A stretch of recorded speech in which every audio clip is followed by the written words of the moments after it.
Now this figure 18-46 shows a receptacle and attachment cap used as a disconnecting means for motors and shall be at least equal to the motor's horsepower rating. Now if you wanted to do say a NEC loop for disconnection of appliances, see 422-33.33. Polarity 422.16a.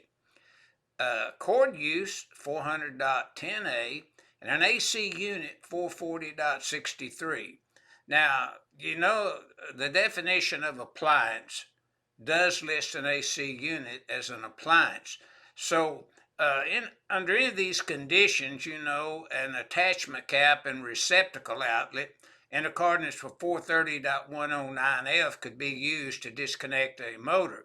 And you could lock and tag out the attachment cap if you wanted to by Article 120 of NFPA 70E, if you desired to do so. If you couldn't keep it under your command all the time right by you so that, you're theirs and everybody would see that you're in charge of it, and it is maybe a lock and tag out procedure, whatever it may be.